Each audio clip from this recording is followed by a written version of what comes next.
बिस्मिल्लाहिर्रहमानिर्रहीम। अस्सलाम वालेकुम नाज़रीन, मैं हूँ महरीन सब्तैन, देख रहे हैं आप मेरा यूट्यूब चैनल। नाज़रीन, DHA फेज़ 7 वाक़ये के ऊपर इस वक्त मेरी टीम जो है बहुत तेज़ी के साथ चीज़ें जो है वो कलेक्ट कर रही है और मैं कोशिश कर रही हूँ कि सिर्फ वो चीज़ें नहीं जो ऑन रिकॉर्ड मौजूद है, बल्कि वो चीज़ें भी जो अभी छुपी हुई हैं, लोग उनके बारे में नहीं जानते, इनके क्लोज़ रिलेटिव्स, इनके हमसाए, उन लोगों से भी हम चीज़ें जानें। और जैसे कि मैं हर केस में कोशिश करती हूँ, कोई ना कोई लिंक जो है हम ढूंढने की कोशिश करते हैं और ऐसे में एक बड़ा ही अहम लिंक जो है वो मेरे हाथ लगा है और उनसे मेरी खुद पर्सनली बात हुई है और उन्होंने मुझे कुछ चीज़ें शेयर की हैं इस लड़के के बारे में, इसकी फ़ैमिली के बारे में उन्होंने कुछ बताया है। मैं हरगिज़ कोई ऐसी पर्सनल लेवल पे जाके बात नहीं करूँगी जो कि किसी की ज़ातियात से मुताल्लिक हो, लेकिन वो चीज़ जो इस लड़के के किरदार और इसकी शख्सियत से मुताल्लिक और इसके इस अमल के पीछे कौन से अवामिल कार फरमा थे उसकी तरफ पॉइंट आउट करती होगी, तो मैं उसको ज़रूर बताऊँगी।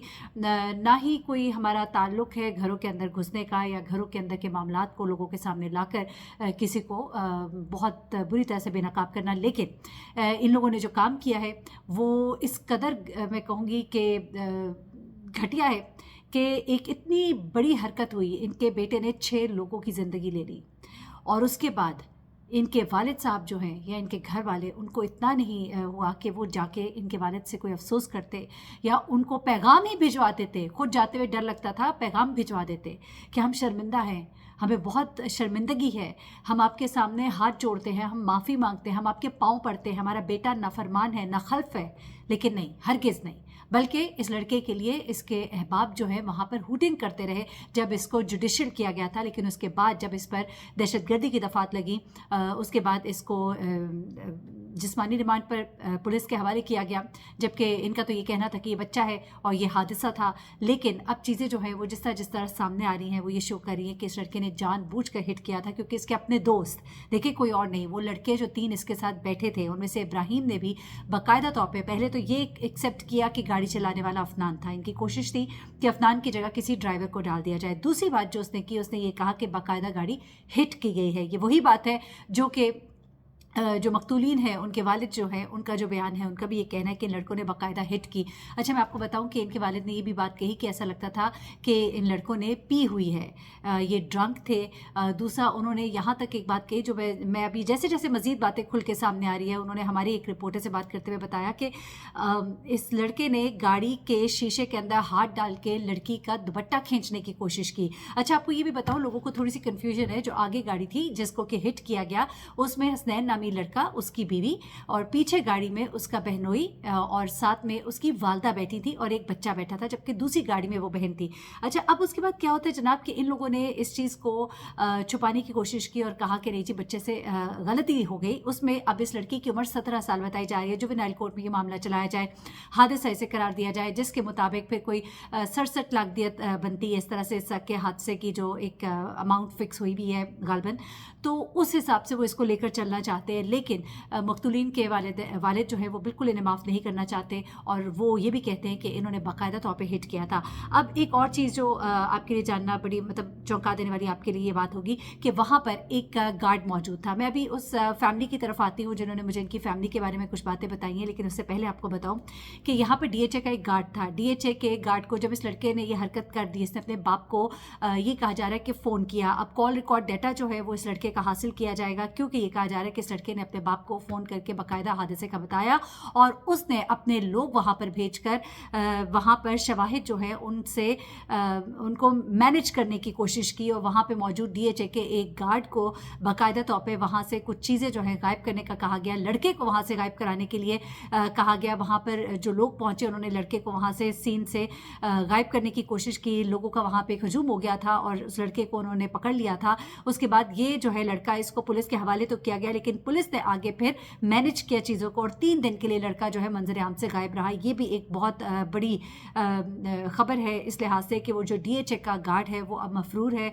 उसको पकड़ने के लिए छापे मारे जा रहे हैं, क्योंकि उसके ऊपर ये इल्ज़ामात हैं कि उसने चीज़ों को मैनिपुलेट किया, उसने मकतूलीन पार्टी को मकतूलीन के जो घर वाले हैं उनको हिरासा भी किया और उसने वहाँ से इस लड़के को भगाने की भी कोशिश की। तो ये एक गार्ड है जिसको कि अभी पकड़ा जाना है, जिसके बारे में ये कहा जा रहा है कि उसके लिए छापे मारे जा रहे हैं, और अगर वो बयान देगा और ये बताएगा कि इसके वालिद ने ये सब चीज़ें जो है ये मैनेज करने की कोशिश की, तो उस गार्ड को तो सज़ा होगी तो होगी, इसका वालिद जो है वो बुरी तरह से फंसेगा। अच्छा, अब यहाँ पर आपको ये भी बताऊँ कि जो इस लड़के का वालिद था वो पहले दिन तो अदालत में पेश होता है और उसके बाद गायब हो जाता है, क्योंकि उसको पकड़े जाने का डर था। उसके बाद वो गायब हुआ, तो हम यही कह रहे थे कि इतने दिन गायब होने की क्या जरूरत है, लेकिन अब वो मंजर आम पर आ गया, और मंजर आम पर वो आता है अपनी जमानत कबल गिरफ्तारी कराने के बाद, जो उसे अदालत से मिल जाती है, जिसमें ये कहा जाता है कि वो तमाम पेशियों पर हाजिर होगा और हर तरह की तफ्तीश के लिए अपने आप को मेक अवेलेबल करेगा। 1 लाख की मचल के एवज इस बंदे को ज़मानत जो है वो कबल गिरफ्तारी मिल गई है, यानी कि इसको गिरफ्तार ना किया जाए।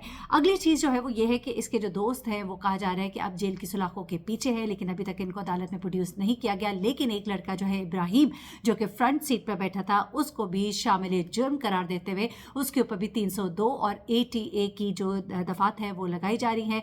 और अब जो एक और अहम काम होने जा रहा है, which is very very important for you to know, कि इस लड़के की, चूंकि अभी तक कोई भी इसका बर्थ सर्टिफिकेट, बे फॉर्म कुछ भी नहीं पेश किया गया, जो कि मैंने हर दफ़ा कहा कि it is very easy to provided, या उसको हासिल करना जो है वो बहुत आसान है, लेकिन उसके बावजूद वो प्रोवाइड नहीं किया जा रहा। लेकिन इसको हासिल भी किया जा सकता है। तो उसके बावजूद कई दफ़ा ऐसा होता है कि बच्चों की उम्रें जो हैं वो कम लिखवाई जाती हैं। तो इस भी नज़रिए को सामने रखते हुए कि इसको क्या वो मार्जिन जुवेनाइल कोर्ट वाला मिलना चाहिए, 17 साल की उम्र का होने का उसको एज मिलना चाहिए कि नहीं, तो इस पर भी कोई कॉम्प्रोमाइज़ नहीं होगा। जी हाँ, अब इसका ऑसिफिकेशन टेस्ट, यानी कि हड्डियों का टेस्ट, जिसमें हड्डियों से ये जांचा जाता है कि किसी की भी उम्र क्या है, वो कल होगा। साथ ही साथ दांतों की कैल्शियम का test, teeth test, bone test और टीथ टेस्ट जो होता है, इन दोनों से उम्र को जांचा जाता है। ये दोनों टेस्ट जो हैं ये कल होंगे। और आज के दिन में एक और अहम टेस्ट हुआ है which is called polygraphic test, जिसके बारे में हमने आपको पहले भी बताया था। और पॉलीग्राफिक टेस्ट जो है हमारे वकील साहब जो है उन्होंने कल ये बात बताई थी कि मैंने कहा था कि ये कितना एक इम्पॉर्टेंट है, क्योंकि पॉलीग्राफिक टेस्ट में आपसे सवाल जवाब किए जाते हैं मशीन के ज़रिए, और सामने साइकोलॉजिस्ट बैठे होते हैं, वो भी आपको ऑब्जर्व कर रहे होते हैं, और मशीन के ज़रिए भी जांचा जाता है कि आया बंदा सच बोल रहा है कि झूठ बोल रहा है, सवाल जवाब किए जाते हैं। तो ये टेस्ट जो है ये आज होना था, वो हो गया है।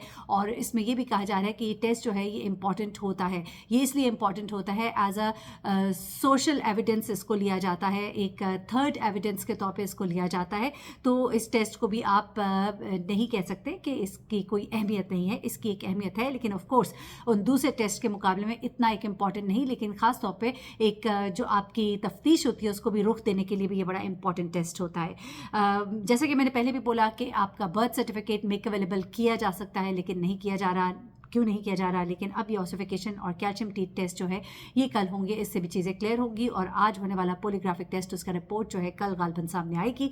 तो जो भी चीज़ें हमारे सामने आएंगी वो भी हम आपके सामने रख देंगे। अब ज़रा मैं आ जाती हूँ उस बात की तरफ जो मैंने जिसका आगाज़ में जिक्र किया कि ये फैमिली कौन है। ये तो आप सब लोग जान ही चुके हैं, सबको पता लग गया है। मैंने आपको इसके बारे में फर्दर डिटेल दी, इनका बैकग्राउंड क्या था, अब ये लोग कहाँ पर रहते थे, पहले अस्करी 11, फिर उसके बाद गालबन अब सुनने में आ रहा है कि इन्होंने कोई रिहाइश अपनी अब बहरिया टाउन की तरफ या कुछ इस तरफ इन्होंने मूव कर लिया है। लेकिन अभी इस बारे में कुछ कंफर्मेशन इसलिए भी नहीं है कि बिल्कुल ही रुपोशा, इवन इनका जो वकील है उसको भी हम रब्ता करने की कोशिश कर रहे हैं, तो वो नंबर किसी का उठाता ही नहीं है, which is very very strange. हमने बहुत नंबरों से ट्राई करके देखा, लेकिन वो शख्स जो है वो अपने नंबर्स नहीं उठा रहा, और हमारे पास उसके प्रॉपर नंबर मौजूद है जो कि उसके इस्तेमाल में रहते हैं। बड़ी हैरत की बात है। आगे आ जाते हैं। अगली बात जो है वो इसके हमसाए मैं आपको बताना चाह रही थी कि जो लोग यहाँ अस्करी 11 में कुछ लोगों से हमारे टीम की भी बात हुई है, कुछ मेरी बात हुई है, उन्होंने कुछ इनके बारे में ये बताया कि वाक़तन ये बिगड़े हुए रईसादे थे। ये कहना कि गोल्ड मेडल उसका बाप लेकर आ गया था और वो बताना चाहता था कि मेरा बच्चा जो है वो कितना एकेडमिकली अच्छा था, और जो पढ़ने वाले बच्चे होते हैं उनसे ऐसी हरकतें आप नहीं उम्मीद कर रहे होते। लेकिन यहाँ पर ये लड़का जो है इसके बारे में भी हमसायों का यही कहना था कि ये का जो है ये बिगड़ा हुआ था। माँ बाप से ऊंचा बोलना, बदतमीजी करना, उनकी बात ना सुनना, कहने में ना आना, یہ تمام حرکتیں، اور اس کے علاوہ یہ والد صاحب بھی جو ہے ان کی تربیت بھی بڑی ظاہر سی بات ہے کوشچن مارک تھی، کیونکہ وہ اپنے بچے کی حرکتوں پر ہمیشہ پردہ ڈالنا اور اس کی غلطیوں کو چھپانا، اور یہ ریسنگ کرنی، گاڑیاں اسکڈس مارنی اور اس طرح کی حرکتیں جو ہے یہ یہاں پر بھی کرتا رہتا تھا اور باہر بھی کرتا تھا، اور انہی حرکتوں کا نتیجہ جو ہے اس کی پوری فیملی جو ہے بھگت رہی ہے۔ اور اب چونکہ اس میں حکومت جو ہے اس کا بھی کسی حد تک کردار سامنے نظر آ رہا ہے، جس طرح سے پنجاب حکومت نے اور وزیر اعلیٰ پنجاب جو ہے انہوں نے اس معاملے کو ٹیک اپ کیا ہے، تو اب لگتا ہے کہ ان کے لیے معاملات جو ہے وہ بڑے ہی سخت ہونے جا رہے ہیں۔ تو دیکھیے کہ آگے کیا ہوتا ہے۔ البتہ معاملہ اب اتنی آسانی سے رفع دفع نہیں ہوگا، کوشش کی جائے گی کہ کسی طرح سے قیمت بڑھا کر ان کو خاموش کرایا جائے، لیکن سب سے بڑی بات یہ ہے کہ انسانیت کا بھی تقاضا آپ نے پورا نہ کیا، آپ نے تو معافی تک نہ مانگی، اور اس کے بعد پھر آپ ایکسپیکٹ کرتے ہیں کہ ساری چیزیں سیدھی ہو جائیں۔ آپ کی سائڈ پہ تو کوئی شرمندگی کے آثار بھی دور دور تک نہیں دکھائی دیتے۔ کوئی ایک ایسا عمل تو ہوتا کہ جس کو دیکھ کر کوئی یہ کہہ سکتا کہ یہ لوگ جو ہیں شرمندہ ہیں، لیکن وہ شرمندگی جو ہے وہ کہیں دور دور تک نظر نہیں آئی۔ اس کیس میں جو بھی مزید ڈیولپمنٹس ہوں گی میں آپ کے سامنے لے کر آؤں گی۔ اپنا بہت خیال رکھیے گا، دعا میں یاد رکھیے گا۔ کچھ اور ان کے فیملی کے لوگ ہیں اور کچھ ان کے فرینڈس ہیں جن سے ہماری بات ہوتی ہے۔ میں نے ایک صاحب ہیں ان سے انٹرویو کے لیے درخواست کی ہے، لوگ سامنے نہیں آنا چاہتے، لیکن میں نے ان سے کہا ہے کہ آپ ہمارے سوالوں کے جواب دے دیں، ہم آپ کی آڈیو چلا دیں گے۔ دیکھیے اگر وہ اس پر راضی ہوتے ہیں تو میں کچھ چیزیں آپ کے سامنے لے کر آنا چاہوں گی۔ وہ چیزیں ایکسکلوسیولی انہوں نے کچھ ہمیں بتائی ہیں، وہ میں نے ابھی ہولڈ کر لی ہے، انشاءاللہ اگلے پروگرام میں آپ کے ساتھ شیئر کروں گی۔ اپنا بہت خیال رکھیے گا، دعا میں یاد رکھیے گا۔ اللہ حافظ۔